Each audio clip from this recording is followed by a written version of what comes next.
Thank you for tuning in to the best parenting show on the internet, Post Daily Dose. It's the Post. It's the Post. It's the Post. The Post Daily Dose. It's the Post. It's the Post. It's the Post. The Post Daily Dose. It's the Post. It's the Post.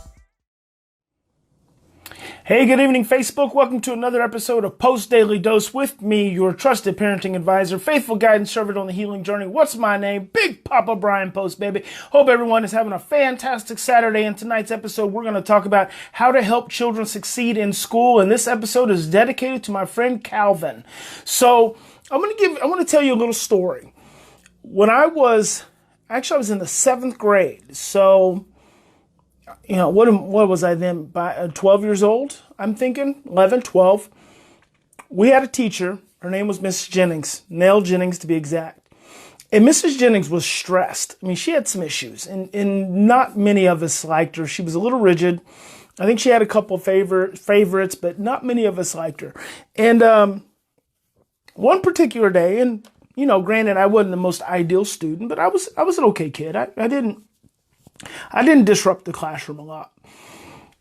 But one particular day, Miss Jennings got upset with me about something. And she shamed me. And she shamed me to the point that I thought about doing her physical harm. I mean, I felt so bad internally that I went home thinking and plotting all the ways that I could make this woman sick, if not end her life. And that was literally in my head. I walked home. I was in a place of real emotional upset. And now, as is common with kids, we feel some sort of way, and then after a while, and this is common with all of us, we cool down, and I didn't follow through with any of the elaborate plans that I had for ending her life or causing her to get really sick. Thank goodness for that. My higher orbitofrontal cortex kicked in and my hippocampus kicked in, and I was able to get through. But I really didn't have anyone that I felt like I could go to and share the experience with. Not that like I couldn't have told my mom and dad. It's just that's not really, we didn't really talk about school. There wasn't really open communication that way. We just kind of lived. But I recently was talking to, and this is, I feel like, a great benefit to you all who aren't a part of the Inside the Parenting Matrix program, is that I get all these good questions and comments and all this rich material, which gives me, impetus to want to talk about one thing or another. And so I was talking to my friend Calvin's mother, and she was talking about a situation with Calvin where he felt really scared and overwhelmed and helpless, and he has an aide, and his aide, obviously doing the best that the aide knows how to do, tried to redirect Calvin in a way that Calvin did not appreciate. And Calvin came home and was really upset. And so I just want to say to Calvin, I've been there. I understand that, buddy. And I want to talk tonight in hopes that if there are teachers, this is specifically for aides, but it's useful for teachers as well. And so there's one thing I've been saying for years and years and years that could transform the lives of the school experience in kids. And it's one of my favorite scientific quotes from Joseph Ledoux, author of The Emotional Brain, New York University neuroscientist. He says, in times of stress, our thinking becomes confused and distorted, and our short-term memory is suppressed. That says so much in one sentence. I believe it could transform, it could revolutionize schools. In times of stress, our thinking becomes confused and distorted, and our short-term memory is suppressed. Not only that, but you have to understand that when children are stressed out, they regress. So thinking about children such as my little friend Calvin, who's had a tough time so far in life and has gone through a lot, and he's made it through, and he's pretty strong. He's pretty independent.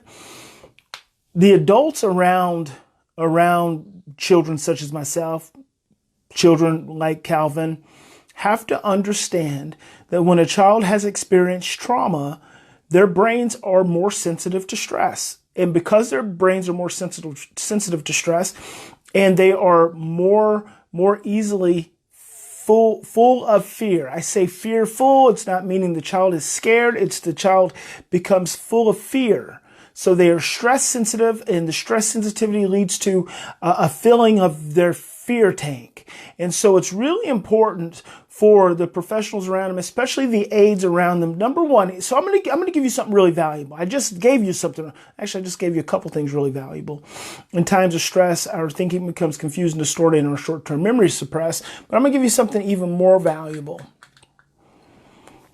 And that is the best thing an adult, especially an aide, and even a teacher could do for a child who's experienced trauma is become their, instead of being their security guard, instead of being the security guard, become their bodyguard, right? Because if you're hired to be an aide to a child who's, got a trauma history and has some behavior challenges, then a lot of times the way we interact with those children is like that we're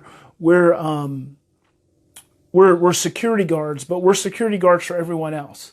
So we're their aid, but ultimately we're trying to protect them and we're trying to protect everyone else and keep them safe. And it's because when you operate inside the parenting matrix, then you look at children with behavior problems as being threatening. And so even if you do this unwittingly, it's just the way we are conditioned. And so I keep messing with my camera. I'm just not happy with it. It feels like it's doing something. I'm not sure. Even if you're not conscious of the fact that that's what's happening, you almost can't not view a child with behavior problems as being a problem. Just the very word behavior problem is a problem. So you are there to be their aid. You're there to be their support. You're there to be their coach, whatever the title is. But ultimately, what gets implied is that you're there to make sure everyone else stays safe from the child and the child's outbursts or what have you. What I want to encourage you all to do, instead of being a security guard, I want you to think of yourself as the child's bodyguard. Now think about that reframe. You're not the security guard for that school, and you're not there just to keep that child contained. You're there to protect that child. So what if you take this child that everyone else deems as a behavior problem and you put it on yourself to become that child's bodyguard? So when that child is upset, you're there to make the child feel safe. You're there to protect the child from in that. So here's the thing. Here's what's interesting is that protecting the child could mean protecting the child from too much sensory overwhelm. So if you see your clients, well, I'm going to call him your client. If you see your client in an environment where he's starting to get too overwhelmed or he's starting to get stressed, then you have an ethical, moral, professional obligation to keep him safe, remove him from that risky environment. So if you're looking at him, if you're looking at him as your client and you're his bodyguard and you're not the security guard for the school, just there keeping everyone else protected from him, I think it'll change your framework. Here's the other thing. If I was responsible, and this is an outside the parenting matrix idea, if I was responsible for educating a child like Calvin, or if I was responsible for being his aide and helping him succeed, you know what I want to do with Calvin? I want me and Calvin to be best friends. I want him to feel really safe with me. And this is really how we were the most successful in our group homes with our adolescent kids, especially our adolescent boys, is they came to trust us because we were their friends, because we loved them. First of all, we were their friends. And second of all, we loved them. And they came to trust us. They didn't look at us like authority figures because they didn't have to. Because we were there to keep them safe. We were there to protect them. We weren't there to punish them. We were there to help them feel nurtured and loved and give them affection and help them feel secure so they could grow and develop and move on, in their life. We weren't there to punish them or make them to be bad or just housing them. And so we always made an effort to make them feel safe. I think I know what's going on. I think it's oh my goodness. Oh my goodness. This thing is going to mess around and fall down. Yeah, I think we'll make it through. We'll make it through. Don't fret, guys. It'll be fine. So, I think what's important to understand is when you start looking at children not as behavior problems, but as children who are sensitive to stress and sensitive to overwhelm and easily fearful, you start relating to them differently. So as I was saying, if I was Calvin's aide, if I was Calvin's teacher, and Calvin was really sensitive in the classroom and seemed to get pretty overwhelmed with stress and seemed to not really trust the adults. Because this is what happens. You first understand the history. Ask the parents. If the child has an aide, that tells you the child has gone through some pretty tough situation, some pretty tough experiences. So go sit down and ask the parents. Find out what the history is, so you can be the most helpful, the most loving, the most supportive, and you can be the best possible bodyguard ever. But here's the other thing. I'm going to go pick up Calvin from school. I'm going to go pick him up in the morning, and we're going to go to McDonald's, and we're going to have an Egg McMuffin, and we're just hanging out. I'm the bodyguard, right? I could be the teacher. I'm going to go pick him up on my way to school. If I'm the teacher and I got to be there at 8, I'm going to talk to the parents and say, hey, can I come pick Calvin up and he can help me do a few things at school? Do you know what I'm doing when I'm doing that? I'm building relationship. At the end of the day, I might drive him home a couple times a week. I'm building relationship. And you know what happens when I start building relationship with Calvin? Calvin starts to feel safer.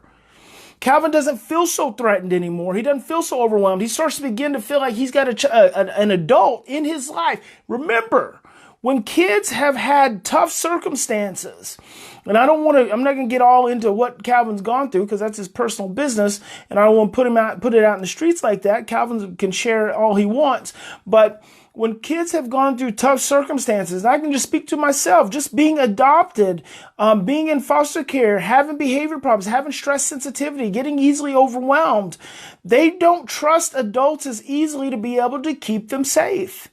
And so you have to extend yourself. And if I don't trust you to keep me safe, when I go to school and I get stressed out, then everyone becomes a threat.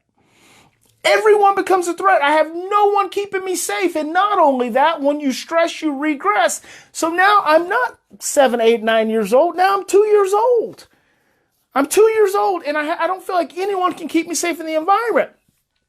And then if you don't really get me, and instead of helping me feel safer, feel better, you just send me over to the corner, you discount me and send me over to sit down somewhere, you're not making me feel better. You're making me feel more ashamed because the group, they're all hanging out. I'm the one, because I'm stressed out and scared and overwhelmed, who's getting sent away. Well, that doesn't make me feel sad. That doesn't make me feel safe. It makes me feel sad. What I'm telling you, in the midst of my stress, in the midst of my behavior, whatever that behavior problem may be, I'm freaking scared.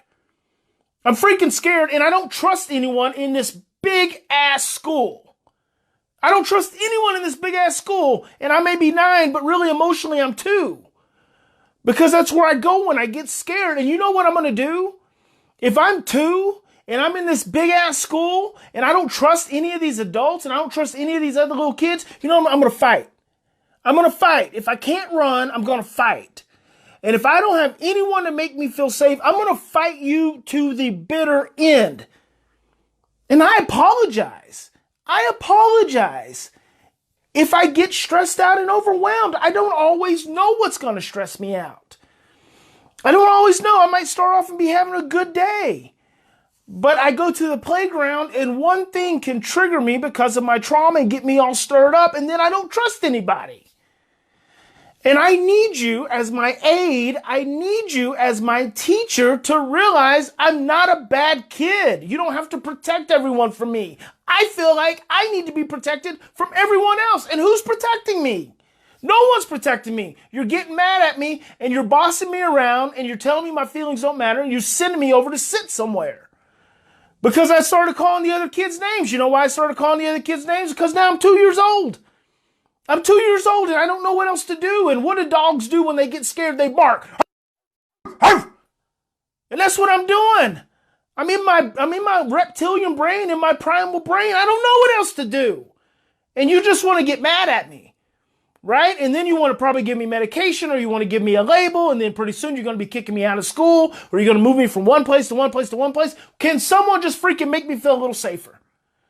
Can someone just see that I am scared and stressed and overwhelmed and I've had a shitty life? Don't use that language, Calvin. Big Papa says that's not okay. Big Papa gets to use that language because he gets a little worked up. You get older, you can use that language too, but not right now. I've had a shitty life. I don't feel safe. I feel scared. And I need some freaking adults to step up and stop existing inside of the freaking parenting matrix where all you want to do is beat me down, even if you don't realize that's what you're doing. See, when you're operating inside the parenting matrix, you don't look at these kids and think, I'm going to punish them. You're not doing that. No one's showing up doing that. You're there because you love kids. You wouldn't be a teacher if you didn't. You wouldn't be an aide if you didn't love kids, if you didn't care for them. But when you're operating within the parenting matrix and you have all this conditioning that tells you that children with behavior problems are choosing their behavior. They're just tough. They're just bad. They're willfully disobedient. They're manipulative. Oh my God, if I hear one more person talk about a kid being manipulative. Do you realize that every time we are stressed out, any one of us, we are manipulative? You know why that is? Because it's survival. You move into survival. Therefore, you manipulate in order to feel safe. You don't manipulate in order to take advantage of someone. That's not the intent. You manipulate to feel safer. I mean, if I can look at you and I can say, oh, that pizza's so good. I just love that pizza. You are so good for giving me that pizza. Oh my gosh, thank you so much. And you asked me if I'd like another slice of pizza. And I said, yes, I would. Yes, I would. I'm not manipulating you. I'm not manipulating you just because I want to take your pizza from you. I'm manipulating you because that freaking pizza tasted good. And I want some more, but I don't know how to ask for it. So when you start judging a child as manipulating, I want you to realize that you're operating within the matrix. That very belief that a child is manipulating you is a inside the matrix, parenting matrix belief system, because you see the child as a potential threat. You don't see the child as being your responsibility to keep them safe. You see them as a threat to you. It's a freaking kid. The kid can't hurt you. Get outside of the freaking matrix and realize that our responsibility is to make kids feel safe. And if kids don't feel safe, who's going to make them feel safe? If we're not going to do it. If a child is acting out, it's because they're stressed out. It's because they're regressed. It's because they're scared. If you're not making them feel safe, then who's going to do it? Big Papa's getting a little stirred up. Ashley said, that's my new favorite quote. I probably say it at least several times a day. Good. It's one of my favorites. I've been saying it for 20 freaking years. Angela says, our foster teen is full of fear of anything new and will always shut down, refuse to try. He is now 16. Should we continue? Should we be continuing to exempting his fear or trying to push him? You're not going to be able to push him through it. And so here's the thing. And I don't know if you heard me talk about the turtle child. Right? Some children, when they get stressed, they shut down. Not every child goes into fight. Right? Not every child goes into fight. They get stressed, they shut down. And the thing is, first of all, you say he's your foster teen. Who knows? How long has he been with you? You know, what has his life been like? That's classical 16. We're saying he's 16. Now he's as old as everyone else, and usually he's on the same grade level as everyone else, so he should act like everyone else. The emotion dictates the chronological and the cognitive. Just because he's 16 chronologically and cognitively, when he's stressed, I guarantee you he is not 16. He's probably 3. He's probably 3 years old when he becomes stressed, and he becomes stressed a great deal of the time. So now you're asking a 16-year-old to do things that other 16-year-olds do. He gets overwhelmed and stressed out because really he's operating from the emotional perspective of being a 3-year-old. But see, we're looking at him like he's a 16-year-old and we want to push him. See, that's inside the parenting matrix stuff. We want to push him. You know why we want to push him? Because we get scared. We get scared. I mean, it's not wrong. There's nothing wrong about it, but we have to start seeing things differently. So we want to push kids to do stuff. We do this to kids consistently in our society just because we think they're a certain age. And so we want to push them to do stuff that they're not ready for. When they are ready, they will do it. And it may not be at 16. It may not be till he's 22. I just talked to a group of a mom and dad the other day about just backing up off the kid. He knows he's getting ready to be old enough to where he has to start considering going to college and all that stuff. Stop stressing over it. And oh my gosh, there's so much talk now from today's entrepreneurs. And because I'm an entrepreneur, also I listen to a lot of that information material. So there's so much talk about, we're looking at Bill Gates, who didn't finish college, and Jeff Bezos, and some of the most popular, the biggest billionaires in our society didn't finish college, and yet we're still inside the parenting matrix. We're still obsessed with that idea. Your children have gifts. You have gifts that you could tap into, and you know what? When they're ready for college, they'll go. I didn't want my own daughter, my oldest, I didn't want her to go to college right away. I wanted her to live and work and travel and experience the world. I said, don't go to college. Take a couple years off. Just hang out. Just be an adult. College isn't going anywhere. Meet your child's emotional needs, and when they are ready, they will leap. They will make a jump. But thank you for sharing that. Angela says 7 years. So he's been there 7 years. Oh, see, yep, 3 years old. 3 years old. So he's 16 now. He just turned 16. So you guys have had him almost half his life, but 8 years of his life. 8 years of his life has been in some kind of craziness.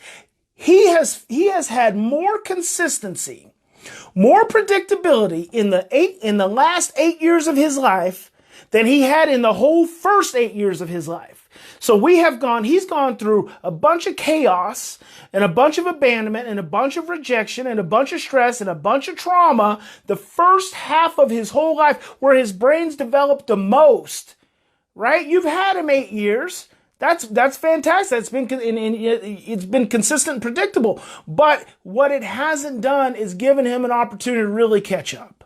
Because there's probably been a lot of inside the parenting matrix patterns and beliefs and systems and adults around him that keep him stressed out. So now you guys are reworking some stuff, and he's going to be okay. Don't let your fear push your children before they are ready, because it always does. But back to my buddy Calvin. Calvin's not a threat. Calvin's just scared. And if you guys keep doing the same thing, and this is what you do, because this is what we do inside the parenting matrix. We do the same thing and we expect a different outcome. All I'm asking you to do is do a couple of things different. Spend a little bit more time with Calvin. Think more about Calvin being a scared 2-year-old, an overwhelmed 2-year-old, an angry 2-year-old. And the other thing is, Calvin's not just wired for fight. Calvin gets scared first. He freezes first, and that's what defiance is about. A defiant child, an opposition defiant child, is a scared child. I heard Bruce Perry say that one time 17 years ago, and it has stuck in my brain, and I have shared it as much as I possibly could. A defiant child is a scared child. A defiant child is a scared child. A defiant child is a scared child. Make the child feel safe in the midst of their defiance, and you will help their brain settle and calm down, and then they will be able to become more flexible and go do what it is that you want them to do. A defiant child is a scared child. I want you to remember that. But more than anything,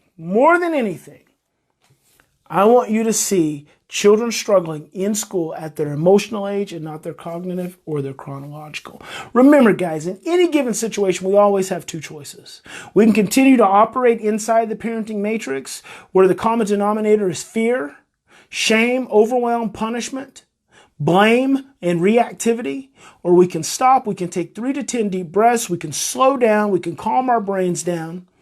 We can take 3 to 10 more deep breaths. We can ask ourselves, what could be going on in this situation different than what I usually see? And then we can choose love. And when you choose love, magic has the ability to happen. Now see, Tracy says, can we jump in on Parenting Matrix? Will you do it again in March? You can jump in. You're just going to be behind.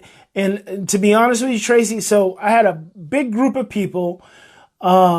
Yes, Darren said scared kids do scary things. I had a big group of people, join us, jump into the matrix in the last 24 hours. Of course, we've already taken off. And so here's the thing. Once you get inside the program, you go into the membership site. It's got all my contact information, because I'm doing lots of one-on-one, lots of Q&As, and you've got several different ways to get a hold of me. And so I was just in there today, and so we've closed enrollment. But here's the thing. What's going to go away in the morning, and I'm just giving it till tomorrow because we had so many people sign in. I want to give everyone enough time to get my contact information. But in the morning, I'm going to remove my contact information. So you still get access to me and you still get to participate. You have to catch up because now you're behind.